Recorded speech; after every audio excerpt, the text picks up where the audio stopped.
Okay class, आज हम लोग देखते हैं फ्रूट। ये देखना, हम कहते हैं मैच्योर ओवरी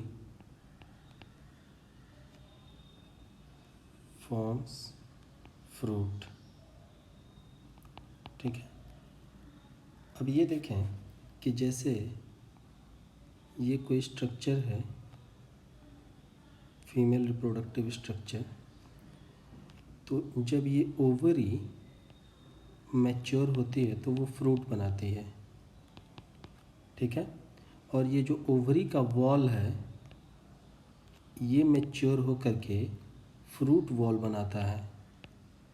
जो फ्रूट का कवर होता है फ्रूट वॉल बनाता है। इस फ्रूट वॉल को ही हम पेरिकार्प बोलते हैं। ठीक है, तो ये याद रखना कि फ्रूट क्या है। अब देखें टाइप्स ऑफ फ्रूट में हम कहते हैं कि एक फ्रूट होता है जिसको बोलते हैं फॉल्स फ्रूट, और एक फ्रूट को बोल दिए ट्रू फ्रूट। अब इसमें दोनों में डिफरेंस ये है कि जो फॉल्स फ्रूट होगा अगर ओवरी से बना है तो ट्रू फ्रूट कहलाएगा। तो इसलिए फॉल्स फ्रूट अगर हो रहा है तो वो ज़रूर न ज़रूर ओवरी के साथ साथ कोई और भी पार्ट होंगे फ्लावर के जो मिलकर के बनाए होंगे। तो हम कह दें कि fruit formed from ovary plus other parts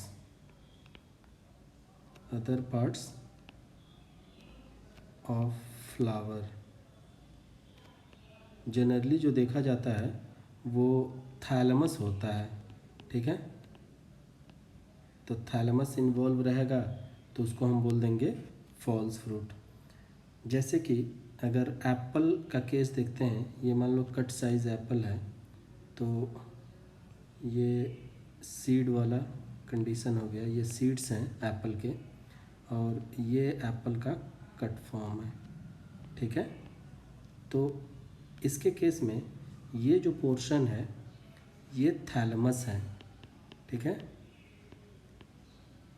thalamus से डेवलप हुआ पोर्शन है। ठीक है, और ये इसका पेरिकार्प हो गया।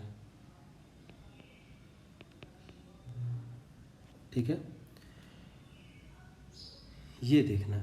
तो इस केस में जो फ्रूट फ्लावर के दूसरे पार्ट से भी मिलकर के बनते हैं अपार्ट फ्रॉम ओवरी, तो उन सबको हमने बोल दिया फॉल्स फ्रूट। जैसे एग्जांपल के लिए एप्पल हो गया, स्ट्रॉबेरी हो गया, जैसे कैश्यू हो गया, माफ़ कीजिएगा, कैश्यू हो गया। ठीक है, और ट्रू फ्रूट की बात अगर हम करेंगे तो ये कह दें कि ओवरी से, ठीक है, फॉर्म्ड फ्रॉम ओवरी, तो वो ट्रू फ्रूट कहलाएगा। ठीक है, जैसे मैंगो। ठीक है, तो ये हो गया फ्रूट। अब एक चीज़ और देखना कि एपोमिक्सिस क्या है।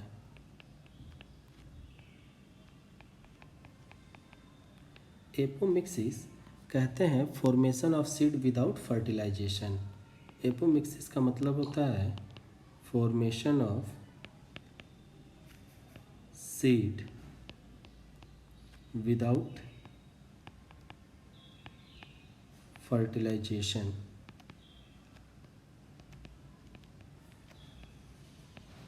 तो इस कंडीशन को बोल दिए एपोमिक्सिस। अब ये दो तरह का हो सकता है। ठीक है, अब दो तरह का कंडीशन हम ये देखें कि जैसे एक टाइप ये हो गया कि एग विदाउट फर्टिलाइजेशन एम्ब्रियो में डेवलप हो जाए। ठीक है,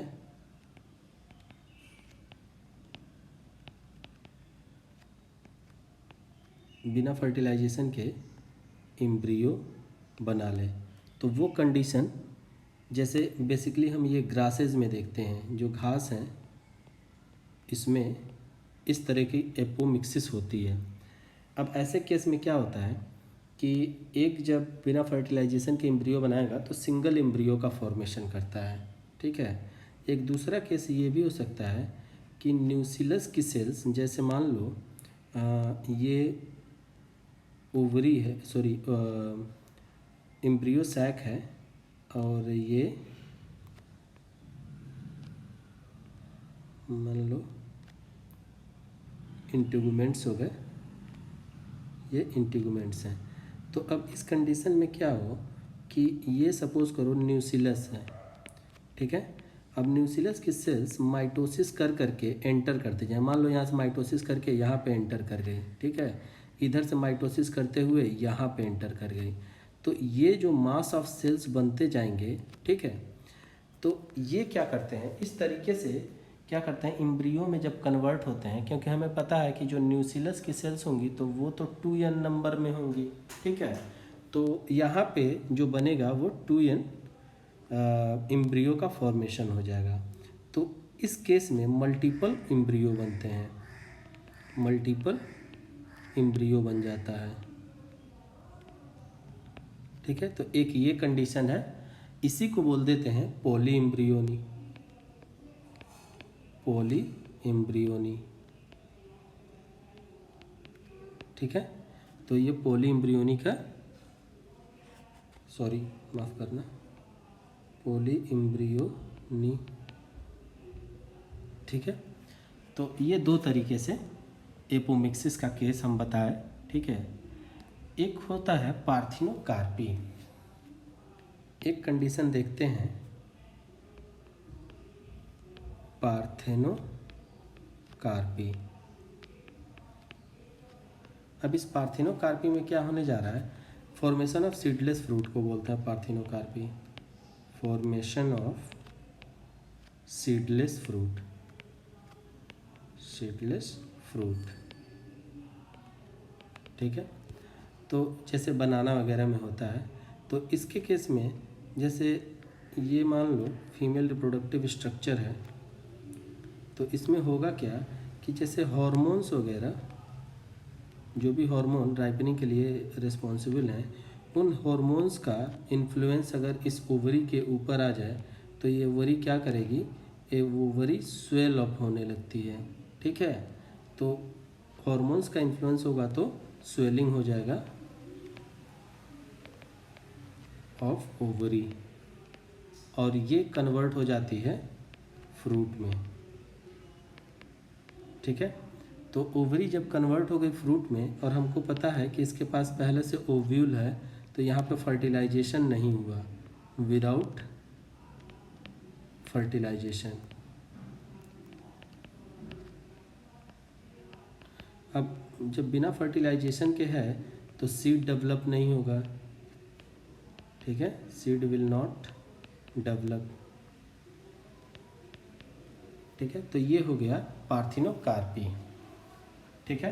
तो एपोमिक्सिस और पार्थिनोकार्पी में ये ध्यान रखना है कि सीडलेस फ्रूट बनाने को पार्थिनोकार्पी कहते हैं, और एपोमिक्सिस जब बिना फर्टिलाइजेशन के सीड का फॉर्मेशन हो जाए तो उसे एपोमिक्सिस बोल दिए, ठीक है। एक कंडीशन होता है आर्टिफिशियल हाइब्रिडाइजेशन, ठीक है, ये भी हम लोग देख लेते हैं। आर्टिफिशियल हाइब्रिडाइजेशन,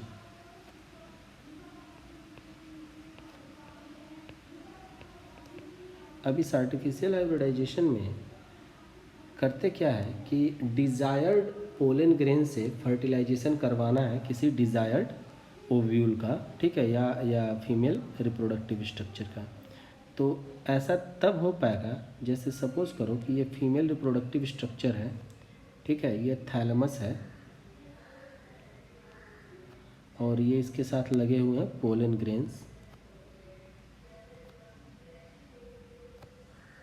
ठीक है, पोलन ग्रेन्स लगे हुए हैं। अब क्या है कि जिस समय ये फ्लावर बड के कंडीशन में है, ठीक है, अभी ये मानते हैं कि ये बड है, ठीक है, ये बड के कंडीशन में है और ये बड के कंडीशन में है, ठीक है। हमने क्या करा कि इंस्ट्रूमेंट के हेल्प से, बेसिकली नीडल्स के हेल्प से हम क्या करते हैं, इसको बाहर निकाल देते हैं। ये जो भी स्ट्रक्चर्स हैं, इन सारे स्ट्रक्चर्स को, जो मेल रिप्रोडक्टिव स्ट्रक्चर्स हैं, इनको बाहर निकाल लिए, ठीक है। इनको बाहर निकालने के प्रोसेस को बोलते हैं इमस्कुलेशन,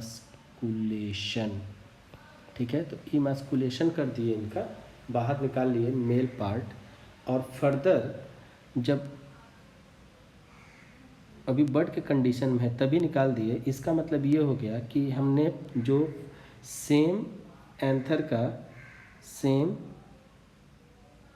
एंथर से सेम ओवरी के स्टिग्मा के फर्टिलाइजेशन के चांस को ख़त्म कर दिया, ठीक है। अगर हम बाहर निकाल दिए तो ये हमने ख़त्म कर दिया। अब क्या होगा, अब क्या होगा कि निकल गया, इमास्कुलेशन कर दिए, और इसको अब हम क्या करते हैं कि एक बैग से बांध करके रखते हैं। जैसे फ्लावर ओपन होगा या फ्लावर ओपन होने से पहले ही इसको, ये जो रिमेनिंग स्ट्रक्चर है, इसको हम क्या करते हैं कि एक प्लास्टिक बैग में बांध करके रखते हैं। तो हम क्या कर दिए, इसे, ये फीमेल रिप्रोडक्टिव पार्ट है, बाकी हमने मेल रिप्रोडक्टिव पार्ट को बाहर निकाल लिया था।